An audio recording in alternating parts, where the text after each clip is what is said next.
Bien, amados, pues estamos en el libro de los Hechos y la semana pasada estuvo Pastor David aquí predicando un sermón en el capítulo 15 de Hechos. Recuerdo el título de la predicación, lo vi el domingo en la tarde, en la noche. Como ustedes saben, estuvimos en Ciudad Juárez una semana con un grupo de la iglesia y me tomé un tiempo para ver el sermón durante el domingo en la noche.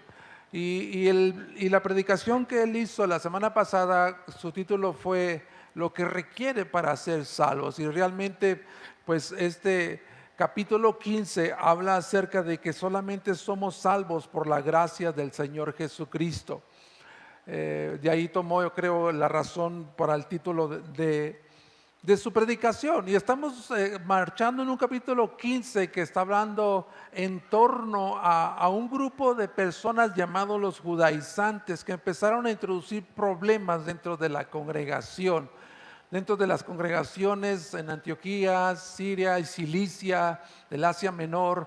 Ellos salieron y empezaron de alguna manera a diseminar esta falsa doctrina acerca de judaizar a los griegos recién convertidos en el primer viaje misionero de Pablo y Bernabé.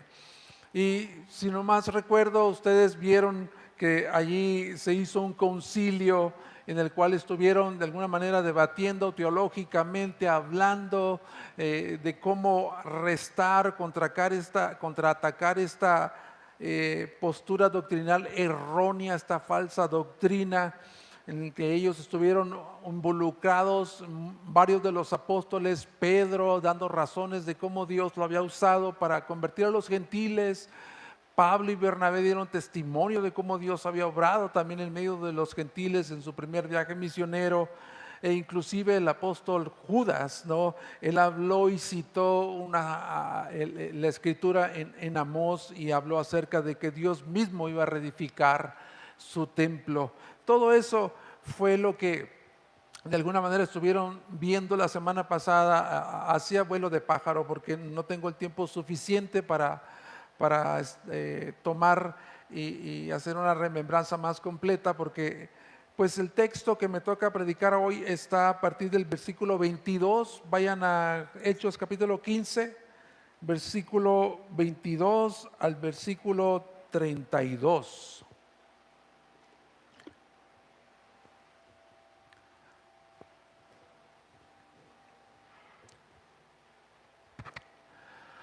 Y yo estoy seguro que algunos de nosotros conocemos la historia de la iglesia. Yo sé que más de uno de los que estamos aquí hemos estudiado acerca de la historia de la iglesia. Y para introducir este tema acerca de los conflictos, resolución de conflictos en la comunidad o en la iglesia, pues vemos que inclusive a través de la historia de la iglesia, hermanos, han existido concilios como de este en Jerusalén en capítulo 15.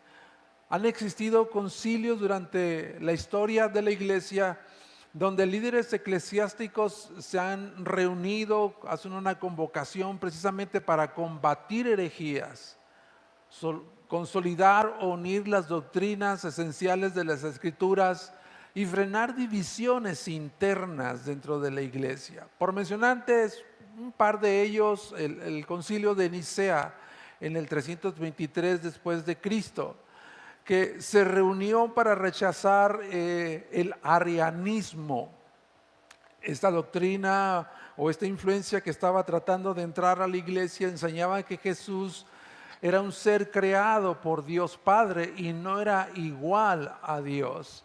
Y en este concilio lo que hicieron fue reafirmar la plena divinidad de Cristo, la deidad de Cristo como el Hijo de Dios, en la misma sustancia del Padre. Y de hecho de esta doctrina falsa del arianismo, de ahí provienen los testigos de Jehová. Ellos nacieron de esta herejía. Y el segundo concilio, por citarte otro, ese es el concilio de Constantinopla en el 381 después de Cristo, antes de Cristo, perdón. Este segundo concilio también se reunió para frenar la herejía que ahora negaba la deidad del Espíritu Santo. Ellos se reúnen, debaten y consolidan que el Espíritu Santo es Señor, dador de vida y plenamente divino, al igual que el Padre y el Hijo.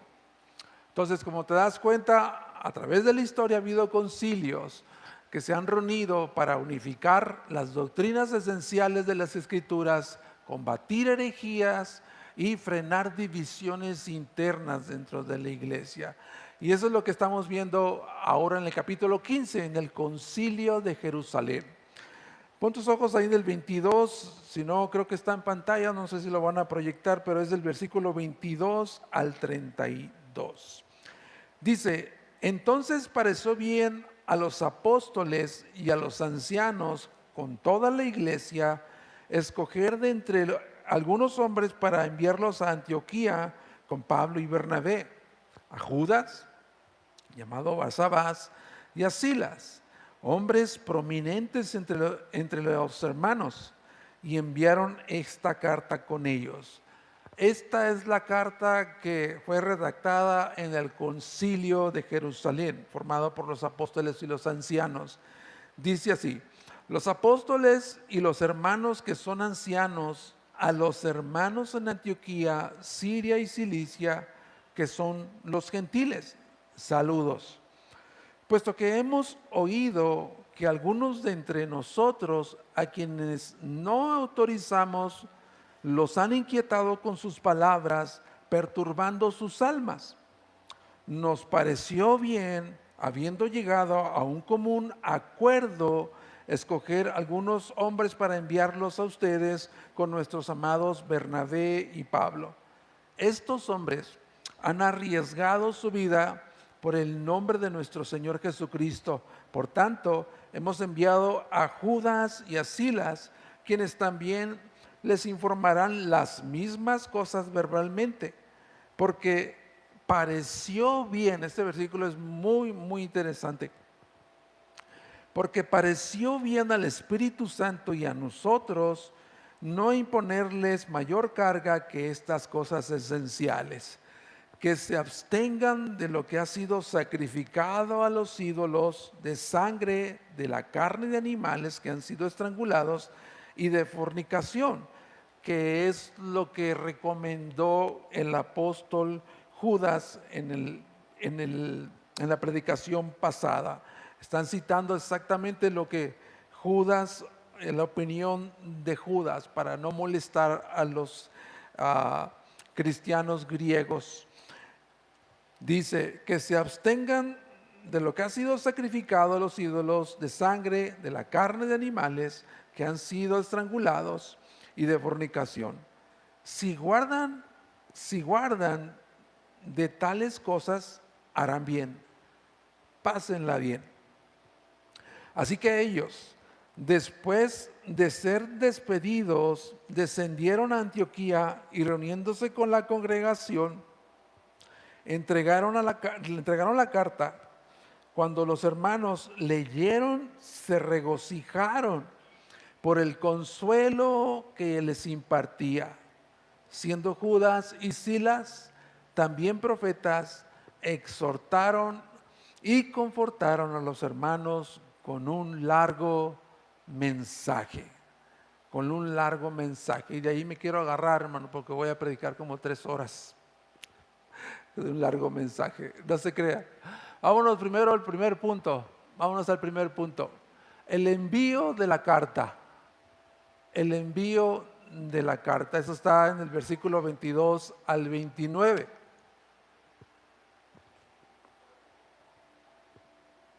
Dos cosas rapiditas vamos a ver el envío de la carta y la recepción de la carta, fin del sermón. El envío de la carta.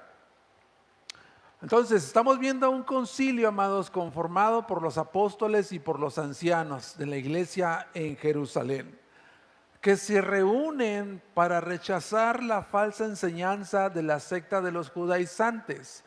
¿Qué es lo que trataban de hacer estos judaizantes? Bueno, ellos estaban tratando de imponer, como vimos la semana pasada con David, estaban tratando de imponer el rito de la circuncisión y el cumplimiento absoluto de toda la ley para que los gentiles cristianos pudiesen ser salvos. A lo que Pedro responde, bien dijo en el 15, 10 y 11, en la predicación anterior, Pedro responde a esto: ¿por qué tientan a Dios? Porque tientan a Dios poniendo un yugo o carga sobre el cuello de los discípulos, de los griegos recién convertidos en el primer viaje de Pablo y Bernabé. Un yugo que ni nuestros padres ni nosotros hemos podido llevar. Creemos que somos salvos por la gracia del Señor. Amén a eso. Creemos que somos salvos única y exclusivamente por la gracia del Señor Jesús, igualmente que ellos han sido salvos. Hermanos, este ataque al Evangelio de la Gracia era un ataque para derribar completamente pues el Evangelio que venían predicando Pablo, Bernabé y la iglesia inicial primitiva en Jerusalén. Era un golpe a derribar el fundamento principal del Evangelio de la gracia, que de hecho durante la reforma de Martín Lutero, que fue usado por Dios cuando él mismo también vio prácticas no bíblicas que estaban mermando la pureza del Evangelio, él alzó su voz y uno de los gritos de la reforma fue sola gracia. Y ahí están afuera las 5 solas, si no las has visto, que creo que ya las viste, ¿verdad? En esos cuadros que están muy bonitos. Este fue uno de los gritos de la reforma, sola gracia de Martín Lutero. La salvación es un regalo inmerecido, totalmente y únicamente a través de la persona y la obra de Jesucristo. No es por méritos humanos. Y también el otro grito de Martín Lutero en la Reforma fue solo Cristo. Solo Cristo. La salvación se logra únicamente a través de la persona de Jesucristo. Entonces, este concilio, hermanos, conformado por los apóstoles, no se sabe si estaban completamente los 12 apóstoles ahí, pero están diciendo que están el grupo de los apóstoles, ancianos, junto con toda la iglesia. Y que junto con toda la iglesia dice que les pareció bien, eso es lo que inicia el versículo 22. Les pareció bien enviar un grupo de hermanos para darles la noticia oficial por escrito. Ellos llevan una carta para dar la noticia oficial por escrito a las iglesias en Antioquía, Siria y Cilicia. Entre ellos está Pablo y Bernabé, que ya habían sido enviados como misioneros de la iglesia madre en Antioquía, pero ahora van a estar siendo acompañados por los hermanos Judas y Silas. Y me llama mucho la atención lo que dice el versículo 22. Dice que eran hombres, Judas y Silas, eran hombres prominentes entre los hermanos. Y aquí hay un detalle, amados hermanos, que no podemos pasar por alto. Leemos muy superficialmente, inclusive yo cuando estuve estudiando el texto, leí esta parte de una manera superficial, pero de repente estudiando todo el contexto de este texto me obligó a investigar por qué Lucas está dándonos este detalle de decir que estos hombres, Judas y Silas, eran hombres prominentes entre los hermanos.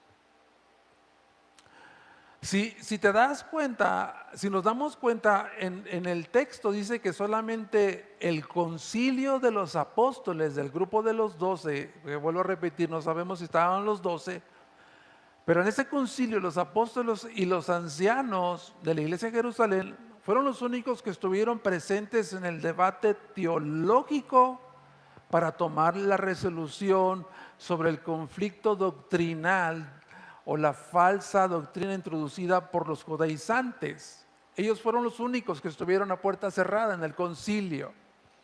Pero toda la iglesia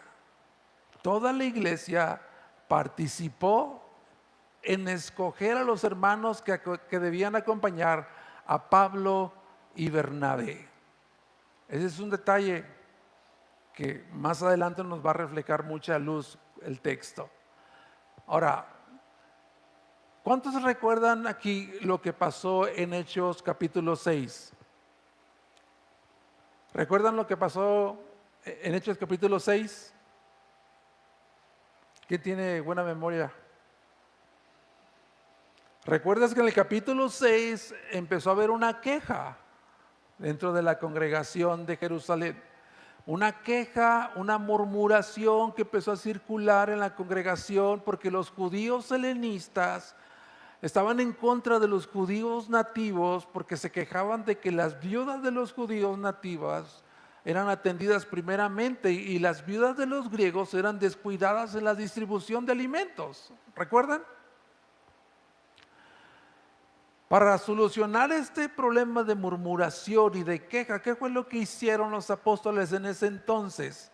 Exactamente lo mismo que están haciendo ahora en el concilio, de escoger a dos.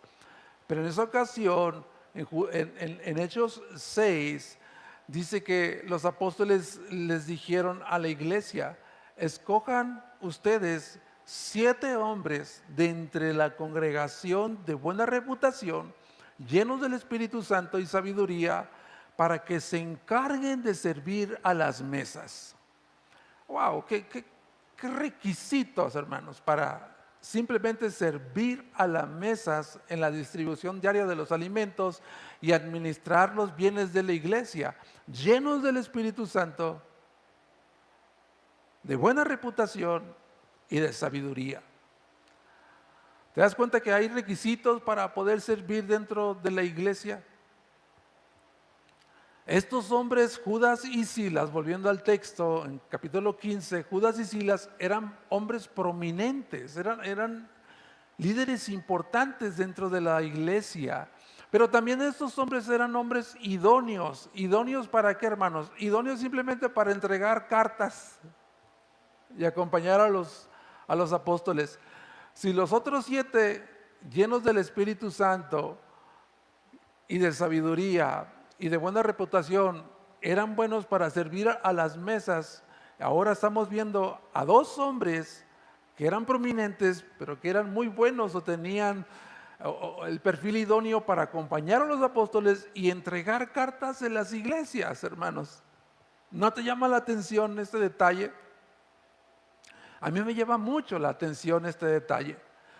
¿Por qué? Porque estos hombres, Judas y Silas, van a ir a iglesias que fueron plantadas en Antioquía y en el Asia Menor, iglesias donde hay judaizantes que estaban sembrando falsa doctrina. Imagínate, van a chocar con gente dentro de la iglesia que está judaizando. Estos hombres seguramente tendrían que haber sido también llenos del Espíritu Santo, hombres con firmeza, con templanza, para enfrentar la situación doctrinal que se estaba dando en ese lugar. Pero otro detalle del perfil de estos hombres está en el versículo 32. Estos hombres eran profetas, dice. Versículo 32 dice que eran profetas. Es decir, que estos hombres tenían el don de la enseñanza y de la predicación. Si van a confirmar la resolución del concilio con palabras verbalmente, es obviamente que ellos tenían que tener el don de poder enseñar el por qué no se podía judaizar y hacer que tomaran el rito de la circuncisión y hacer que obedecieran totalmente toda la ley. Ellos tenían que verbalmente respaldar al concilio y respaldar también al equipo misionero entre Bernabé y Pablo. Estos hombres podemos ver entonces, hermanos, que eran hombres comprometidos. Eran hombres comprometidos con la iglesia, de nuevo dispuestos a respaldar la resolución del concilio, respaldar a los ancianos y apoyar al equipo misionero.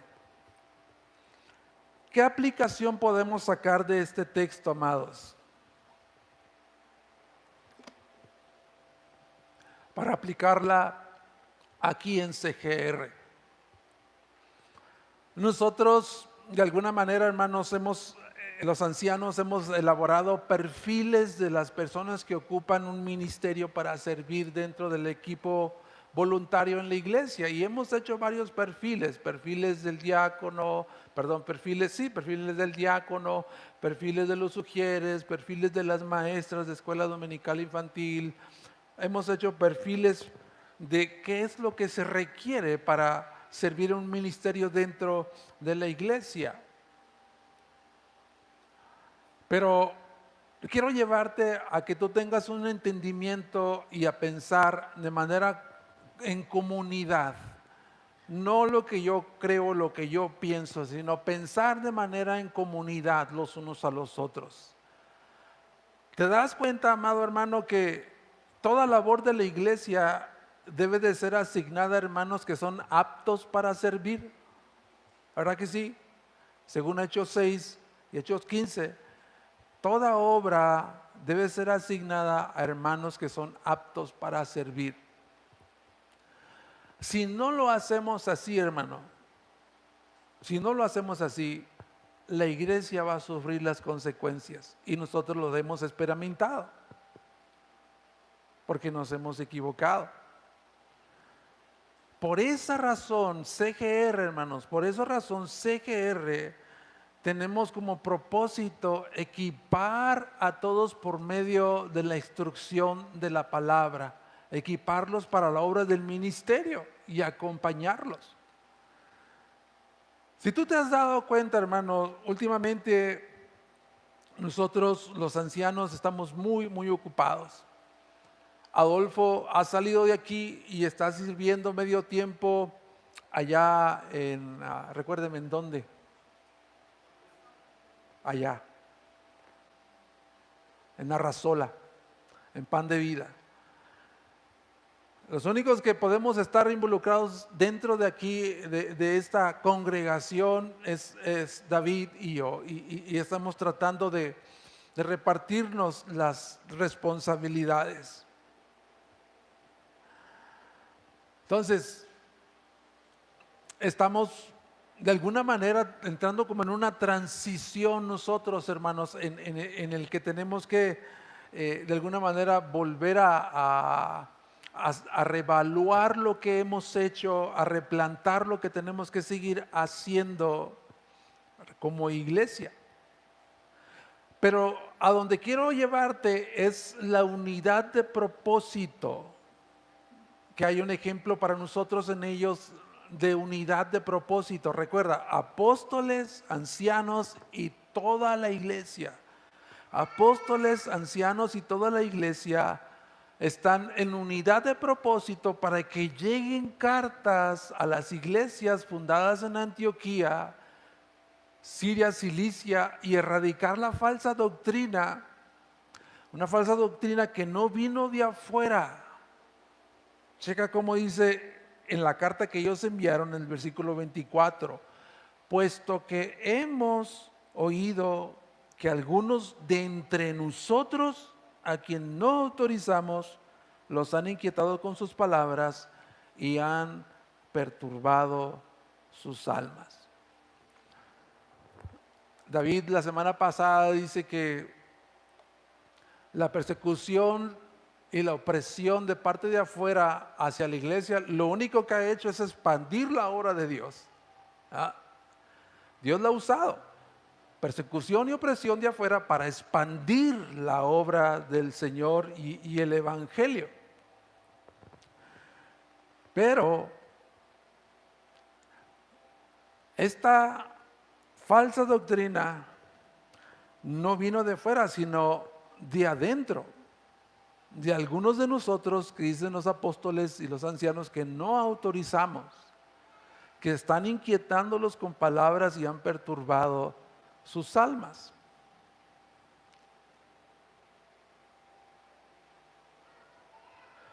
El concilio del capítulo 15, hermanos, no se hizo porque hubo un problema doctrinal de afuera entrando a la iglesia. El concilio en Jerusalén capítulo 15 se dio, se estableció, porque el mayor peligro que afronta la iglesia es desde adentro. Es desde adentro. Esto quiere decir, amados, que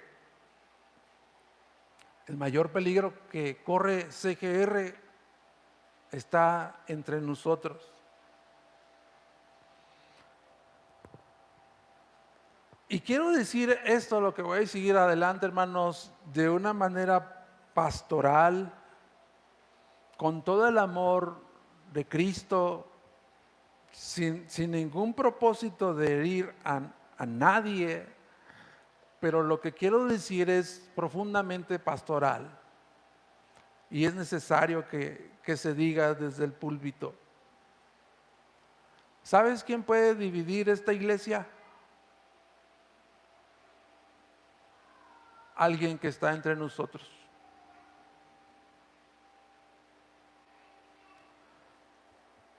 Y yo he encontrado situaciones difíciles en algunas iglesias que se han dividido y he estado ahí para escuchar y aprender de otros. Pero si yo puedo encontrar circunstancias que de alguna manera abonan a la división, por citarte algún ejemplo, por citarte solamente un ejemplo de lo que puede suceder cuando hay una división o se está levantando una división. Después de un servicio dominical donde la palabra estuvo predicada y un hermano terminando el servicio allá afuera dice, qué bendición, qué palabra se predicó, me bendijo mucho. Pero alguien más le contesta, yo no estoy de acuerdo. ¿Cómo que no estás de acuerdo? Si no estás de acuerdo, viene a la mente la siguiente pregunta, entonces, ¿por qué te congregas aquí? Y esa persona que dice que no está de acuerdo comienza a enseñar queriendo ser maestro sin que nadie de liderazgo lo haya nombrado como tal y comienza a hablar. Y muchas de las divisiones, hermanos, empiezan con una actitud de apariencia de piedad. Supuestamente hermanos maduros, espirituales, pero por lo que yo he visto, junto con otros consiervos en otras iglesias, los que dividen iglesia buscan dentro de la congregación a los hermanos crédulos, ingenuos, incautos. Los que dividen nunca se dirigen a los hermanos maduros espiritualmente y sólidos en la palabra.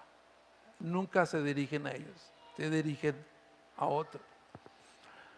Entonces, amados, esto que estoy diciendo es pastoral, porque es parte del trabajo que tenemos que hacer como pastores. Nosotros estamos encargados de nutrir, alimentar, edificar, pero también proteger al rebaño, y eso es lo que estoy tratando de hacer ahorita aquí desde el púlpito. Hermanos, tengan cuidado a quienes y qué están escuchando. Tengan cuidado. CGR, amados, está floreciendo. CGR es una iglesia adolescente de 12 años. Es una iglesia adolescente de 12 años y lo que Dios ha hecho hasta aquí en estos 12 años ha sido sorprendente, ha sido maravilloso, ha sido poderoso. Pero el diablo puede usar a cualquiera para dividir. Y es responsabilidad de nosotros, así como el concilio y toda la iglesia, es responsabilidad de nosotros de guardar la pureza del evangelio y protegernos los unos a los otros. Es responsabilidad de todos nosotros. Es responsabilidad de todos nosotros. Y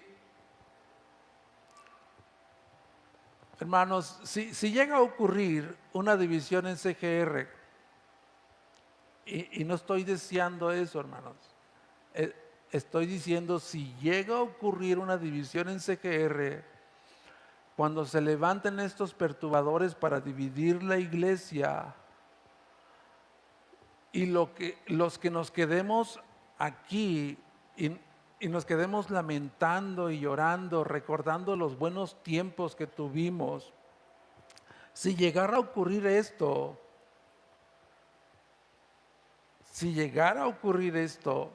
yo puedo decirles, amados, a todos ustedes, yo puedo decir aquí desde el púlpito que les prediqué de esa posibilidad,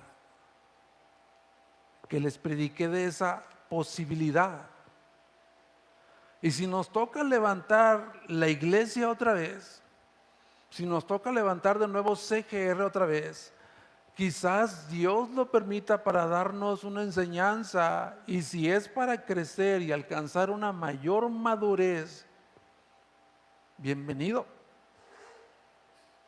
Aprender a ser más prudentes y sabios en cuidar la congregación, que es responsabilidad entre todos nosotros.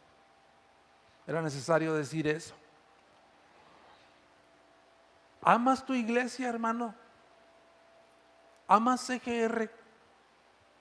Yo también. Entonces, cuidemos nuestra iglesia, hermanos. Cuidemos nuestra iglesia. Volviendo al texto, el versículo 28 es uno de los versículos más sorprendentes de esta carta del concilio. Los apóstoles y los ancianos dice en el versículo 28, porque pareció bien al Espíritu Santo y a nosotros, dice. Le pareció bien al Espíritu Santo y a nosotros.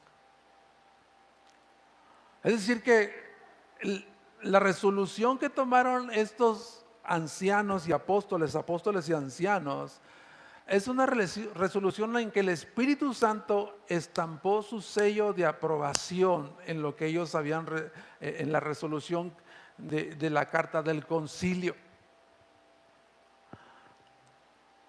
Eso debe ayudarnos a nosotros a ser impresionados, hermanos, que la iglesia está dirigida por ancianos, pastores que Dios ha dado como un regalo, como un don para pastorear, nutrir, guiar a la iglesia. Pero principalmente la iglesia, esta iglesia y cualquier iglesia local, es la iglesia donde el Señor resucitado se hace presente por medio del Espíritu Santo. Voy a decir eso de nuevo. Esta iglesia y cualquier iglesia local es la iglesia donde el Señor resucitado se hace presente por medio del Espíritu Santo. Y el ejemplo que debemos agarrar de ellos es que debemos considerar el rol del Espíritu Santo en la resolución de conflictos y en la toma de decisiones de la iglesia. El rol del Espíritu Santo en la resolución de conflictos y en la toma de decisiones. Y esta iglesia, la iglesia en Jerusalén, y la iglesia en Antioquía, y las iglesias que plantaron Bernabé y Pablo hasta el momento, son iglesias que están conscientes de la presencia y de la guía de Dios. Nos pareció bien al Espíritu Santo y a nosotros. Y hermanos, y esto no es misticismo, es cristianismo. Tenemos al Espíritu Santo para guiarnos. Eso es lo que dijo Jesucristo cuando Él dijo Juan 16:13, pero cuando venga el Espíritu de verdad, Él los va a guiar a toda verdad. Y eso es lo que está haciendo el Espíritu Santo. Fue el Espíritu Santo que orientó el pensamiento del concilio de los ancianos y reflexionó, y los hizo reflexionar en lo que Dios había hecho mediante la predicación de Pedro para salvar a un gentil llamado Cornelio, Y lo que Dios había hecho por medio de Bernabé y Pablo entre los gentiles, e inclusive lo que dijo Judas al citar las promesas del Antiguo Testamento del profeta Amós, que él dice: Dios mismo, él mismo vendrá y va a reedificar el tabernáculo de David, a fin de que todos los gentiles busquen al Señor. ¿Te das cuenta cómo el Espíritu Santo guía al concilio en la toma de esta resolución en torno a la evidencia de la obra de Dios, junto con la revelación de las Escrituras que revelaba el propósito de Dios hacia los gentiles? Ahora quizás te puede sorprender de que ellos están conscientes de que la guía y la acción del Espíritu Santo está presente en la iglesia de Dios. Nosotros tenemos al mismo Espíritu en nosotros morando. Y lo que dice Pablo en Romanos 8:14, dice que todos los que son guiados por el Espíritu, estos son hijos de Dios. Todos los que son guiados por el Espíritu son hijos de Dios. ¿Te das cuenta cómo la guía del Espíritu Santo condujo al concilio de apóstoles, ancianos y toda la iglesia, entre judíos y gentiles, a una unidad de propósito? Vuelvo a repetir eso: a una unidad de propósito para guardar la pureza del evangelio y proteger la iglesia. Nosotros somos llamados también para ese propósito, porque dice Efesios 4:3 que todos aquí, hermanos, todos debemos estar dispuestos o solícitos para guardar la unidad del Espíritu. Todos nosotros. Este es un poderoso testimonio para nosotros y una guía para nosotros como iglesia, que toda situación y asunto en CGR debe de ser resuelta por la guía del Espíritu Santo y por la palabra que el mismo Espíritu Santo ha inspirado.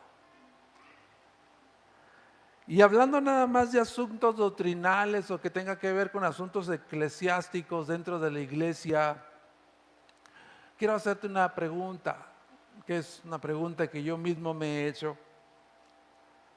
¿Qué tan presente está la guía del Espíritu Santo en la toma de decisiones de tu vida? ¿Qué tan presente está la guía del Espíritu Santo que está morando dentro de ti en la toma de decisiones de tu vida? Estamos conscientes que el Espíritu Santo nos anhela celosamente, el Espíritu Santo anhela celosamente poseernos para que nosotros vivamos bajo la voluntad de Dios, cumplir el propósito de la voluntad de Dios. En ocasiones nosotros tenemos al Espíritu Santo, sí, como un acompañante nada más, pero no es alguien que nos guía.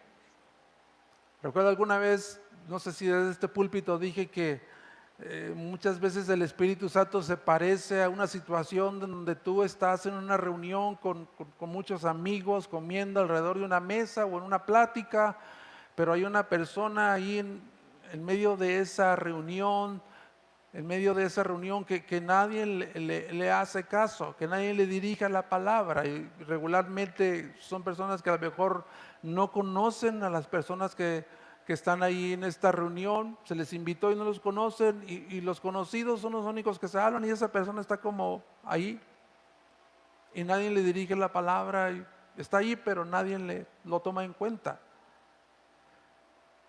Es algo así lo que ocurre cuando nosotros no estamos conscientes de la guía del Espíritu Santo, del anhelo celosamente que hay en Él para dirigirnos, para cumplir su voluntad en nuestras vidas. Otra cosa que vemos en esta carta, hermanos, es que en la carta pusieron en claro las restricciones. En la resolución pusieron en claro las restricciones que tenían que ver con el consumo de alimentos prohibidos por la ley. Dice el versículo 29, bueno, desde el 28, porque pareció bien al Espíritu y a nosotros no imponerles mayor carga que estas cosas esenciales, que se abstengan de lo que ha sido sacrificado a los ídolos, de sangre de animales estrangulados y de fornicación.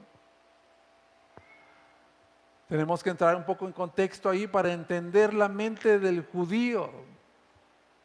Porque para un judío, amados hermanos, consumir carne de animales ofrecidas a ídolos, esto era una abominación contra Dios y para ellos era un acto de contaminación. Pero para los gentiles griegos que venían de un contexto grecorromano pagano, para ellos era parte de su vida cotidiana. Es decir, que ellos podían ir cada día al mercado donde se podían comprar esta carne sobrante que sobró ofrecida a los ídolos paganos con un precio más barato. Era prácticamente parte de su vida diaria. Pero en las restricciones también encontramos al final un mandamiento que dice que se abstengan de fornicación, que parece que está fuera de lugar con la restricción de la prohibición de alimentos, pero tiene su lugar porque también la fornicación, hermanos, la inmoralidad sexual, también estaba asociada al culto de dioses paganos. Cuando se hacía un culto de adoración de dioses paganos, eso terminaba en una orgía. Y por eso la restricción. Entonces, estas prohibiciones, hermanos, no son mandamientos, son restricciones o prohibiciones. Estas prohibiciones se plantearon más por cuestión de no herir las conciencias de los judíos que por razones teológicas. Porque se puede comer de todo, que Dios ha limpiado todo lo que dice la palabra de Dios, tomándolo con acciones de gracias. Entonces, estas prohibiciones se plantearon más por una cuestión de no herir las conciencias de los judíos, más que por razones teológicas. Ahora, en la iglesia primitiva, comer juntos era parte de la vida, de la comunión entre el judío y el gentil. Y es parte también de alguna manera de lo que hacemos nosotros como iglesia. Nos gusta comer juntos. Entonces, el concilio dijo, para establecer una convivencia en armonía y sana, es necesario establecer restricciones en cuanto al consumo de alimentos prohibidos por la ley. ¿Qué aplicación tenemos nosotros de este texto? ¿Cómo lo podemos aplicar nosotros ahora? Bueno, nosotros no tenemos que mantener esas prohibiciones sobre la comida, ¿verdad? Y ahorita lo vamos a ver. Pero el principio ahí para nosotros, hermanos, es aprender nosotros a ser sensibles, a no herir las conciencias débiles de nuestros hermanos en Cristo. El jueves pasado estuve cubriendo a Iván en la reunión del grupo pequeño con nuestro hermano pastor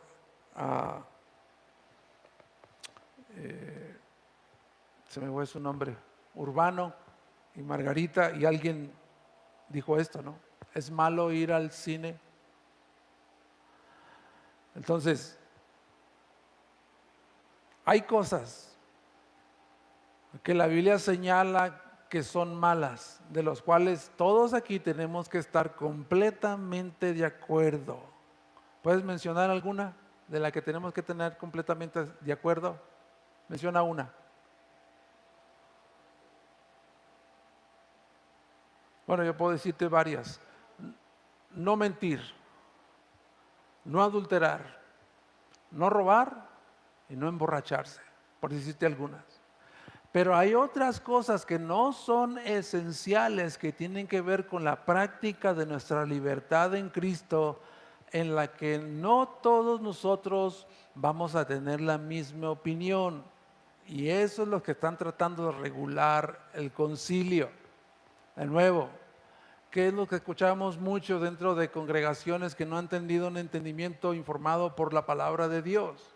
Conciencias informadas por la palabra de Dios, que son maduros espiritualmente, que son fuertes en la fe.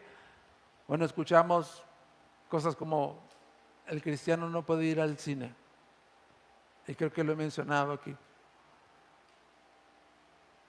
¿Por qué no puedo ir al cine? Bueno, porque ahí se sientan en las sillas de encarnecedores. Creo que lo dije de aquí alguna vez. Ahí van parejas para hacer cosas desagradables. Pues entonces, con ese criterio o esa lógica, pues tampoco nos hospedemos en hoteles, porque ahí también van parejitas a hacer cosas malas. O no veas la televisión, porque es la caja del diablo. Bueno, no veas lo que no te edifica. Ve programas, películas aptas para cristianos, mira documentales, noticias, deportes, etcétera. Hasta alguien ha dicho que no comas pollo a la diabla, a menos que antes ores por él para liberar al pollo. No pongas el arbolito de Navidad y luces porque es una celebración pagana. Bueno, tomando esa lógica, tampoco celebres tu cumpleaños porque también es de origen pagano. Híjole. Alguien dijo muy sabiamente que la forma en que tratamos las cosas que no son esenciales es un asunto esencial. La forma en que tratamos las cosas que no son esenciales es un asunto esencial. Voy a leer Romanos capítulo 14, extendiendo un poquito este tiempo que creo que es necesario hacerlo. Romanos 14, 1 al 3. Acepten, al que es débil en la fe, pero no para juzgar sus opiniones. Uno tiene fe que puede comer de todo, pero el que es débil solo come legumbres. El que come no desprecia al que no come, y el que no come no juzga al que coma, porque Dios los ha aceptado. Del 13 al 21, en ese mismo capítulo. Por tanto, ya no nos juzguemos los unos a los otros, sino más bien decidan esto, no poner obstáculo o piedra de tropiezo al hermano. Yo sé, dice Pablo, estoy convencido en el Señor Jesús de que nada es inmundo en sí mismo, pero para el que estima que algo es inmundo, para él lo es. Porque si por causa de la comida tu hermano se entristece, ya no andas conforme al amor. Ya no andas conforme al amor. No destruyas con tu comida aquel por quien Cristo murió. Por tanto, no permitan que se hable mal de lo que para ustedes es bueno, porque el reino de Dios no es comida ni bebida, sino justicia, paz y gozo en el Espíritu Santo. Porque el que de esta manera sirve a Cristo es aceptable a Dios y aprobado por los demás. Así que procuremos procuremos lo que contribuye a la paz y a la edificación mutua. No destruyas la obra de Dios por causa de la comida. En realidad, todas las cosas son limpias, pero son malas para el hombre que se escandaliza a otro al comer. Es mejor no comer carne, ni beber vino, ni hacer nada que tu hermano tropiece. Hasta el versículo 21. Entonces, si te das cuenta, aún este tema es extendido en la carta de Romanos, de la prohibición de alimentos y cómo debe regularse la conducta entre hermanos débiles y fuertes. Es extendido en el capítulo 14 y en Primera de Corintios. Pablo está diciendo, yo sé que estoy convencido en el Señor que nada es inmundo en sí mismo. Para el que estima que eso es inmundo, para él lo es. Y podemos hacerle la pregunta a la Biblia o a Pablo, por qué debemos de abstenernos, por qué debemos de abstenernos de ejercer nuestra libertad? Hablando de los griegos, si nosotros no tenemos los prejuicios que tienen los judíos y no estamos pecando, ¿por qué tengo que abstenerme de mi libertad en Cristo? Y Pablo mismo es un judío, hermanos. Es un judío con trasfondo judío que creció bajo los mandamientos de la ley de Moisés, pero él dice que su conciencia ha sido liberado del legalismo fariseico por medio de un mayor entendimiento del Evangelio del Cristo. Sin embargo, el apóstol Pablo dice que los derechos para ejercer su libertad en Cristo no están por encima del amor a sus hermanos. No están por encima, la libertad cristiana no está por encima del amor a los hermanos. El apóstol Pablo lo que recomienda es ser sensible a la conciencia de las demás personas que son débiles y a no hacer cosas que hagan tropezar a los demás. Leyendo un poquito más, Primera de Corintios, por si aún no estás completamente convencido, Primera de Corintios capítulo 8, versículo 4, dice: por tanto, en cuanto a comer de lo sacrificado a los ídolos, sabemos que un ídolo no es nada en el mundo y que no hay sino un solo Dios. Del 7 al 13. Sin embargo, no todos tienen este conocimiento, porque algunos, estando acostumbrados al ídolo, hasta ahora comen alimento como si éste fuera sacrificado a un ídolo, y su conciencia, siendo débil, se mancha. Pero la comida no nos recomendará a Dios, pues ni somos menos si comemos, ni somos más si no comemos. Pero tengan cuidado, no sea que esta libertad de ustedes de alguna manera se convierta en piedra de tropiezo para el débil. Porque si alguien te ve a ti que tienes conocimiento sentado a la mesa en un templo de ídolos, ¿no será estimulada su conciencia si él es débil a comer de lo sacrificado a los ídolos? Por tu conocimiento se perderá el que es débil, el hermano por quien Cristo murió. Así, al pecar contra a los hermanos y herir su conciencia cuando ésta es débil, pecan contra Cristo. Y Romanos 15:1 dice: así que nosotros los fuertes debemos sobrellevar las flaquezas de los débiles.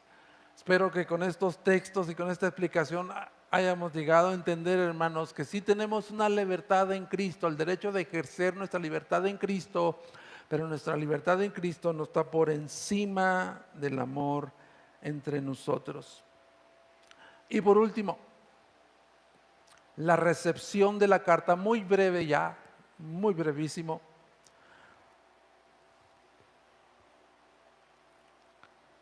Del 30 al 32, así que ellos, después de ser despedidos, descendieron a Antioquía y, reuniendo la congregación, entregaron la carta. Cuando los hermanos la leyeron, se regocijaron por el consuelo que les impartía.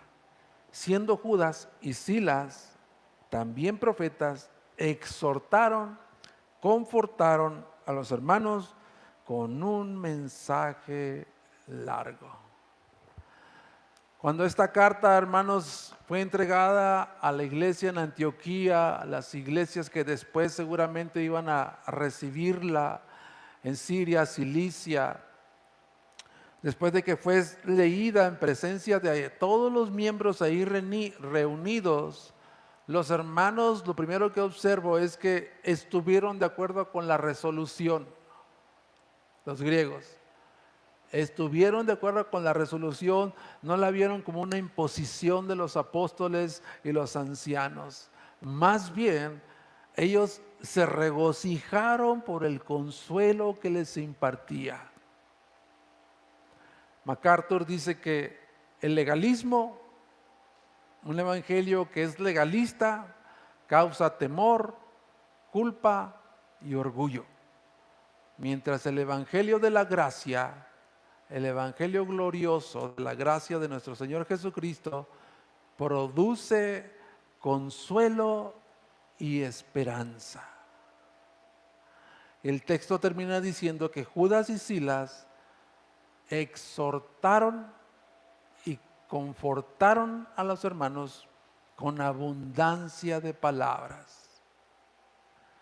CGR necesita hermanos como Judas y Silas, que entre la congregación puedan exhortar, confortar, consolar. Eso es lo que tú y yo necesitamos escuchar alrededor de nuestras reuniones.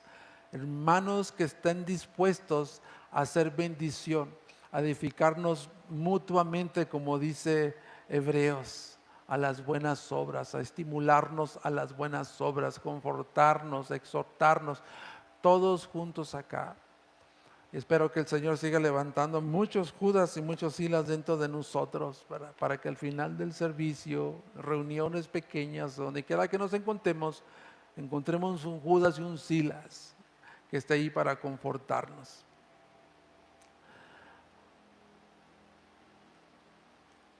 Quiero terminar con esto. Si te diste cuenta, la carta del concilio al final dice: si guardan estas cosas, harán bien. Pásenla bien. Cuando nosotros como iglesia nos centramos en el Evangelio, cuando la iglesia está centrada en el Evangelio y seguimos la palabra a través de la guía del Espíritu Santo y no damos oído a perturbadores dentro de la iglesia, haremos bien. Y no solamente haremos bien, la vamos a pasar bien. Todo entre nosotros estará bien. Quizás es la primera vez que tú me escuchas hablar de este tema, hermanos, acerca de la división, pero como te dije al principio, era necesario hablar de este tema. Y hoy voy a pedirte de pie que te levantes. Ponte de pie, hermanos, ya estamos terminando.